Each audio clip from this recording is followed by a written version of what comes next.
کبھی کبھی اللہ اپنے بندے کو وہ خوشخبری دینا چاہتا ہے جس کا وہ برسوں سے انتظار کر رہا ہوتا ہے۔ اگر آپ یہ پیغام سن رہے ہیں تو شاید یہ اتفاق نہیں بلکہ اللہ کی طرف سے ایک امید بھرا اشارہ ہے۔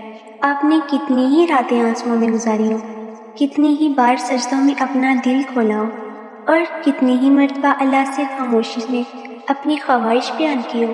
شاید آپ کو لگنے لگا ہو کہ آپ کی دعا ابھی تک قبول نہیں ہوئی، مگر یاد رکھیں اللہ کبھی اپنے بندے کی پکار کو نظر انداز نہیں کرتا۔ بعض اوقات دعا فوراً قبول ہو جاتی ہے، بعض اوقات اللہ بہتر وقت کا انتظار کرواتا ہے، اور کبھی وہ اس سے بھی بہتر چیز عطا کرتا ہے جس کا ہم تصور بھی نہیں کر سکتے۔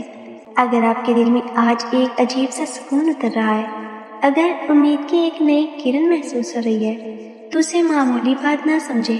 ہو سکتا ہے اللہ نے آپ کی دعا کی قبولیت کے دروازے کھول دیے ہوں، اور وہ لمحہ بہت قریب ہو جس کا آپ مدتوں سے انتظار کر رہے ہیں۔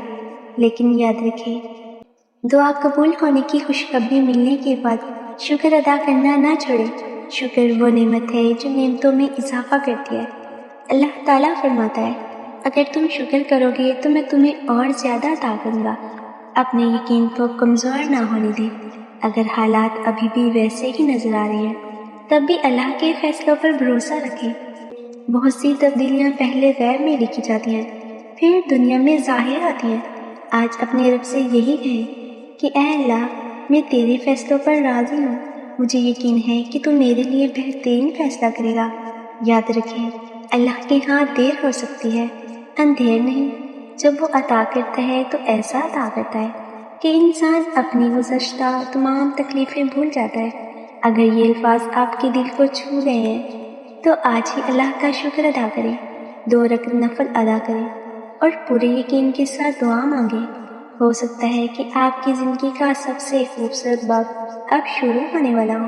اللہ تعالیٰ آپ کی تمام جائز دعاؤں کو قبول فرمائے، آپ کی پریشانیوں کو دور کرے، اور آپ کے دل کو سکون، امید اور اپنی رحمت سے بھر دے۔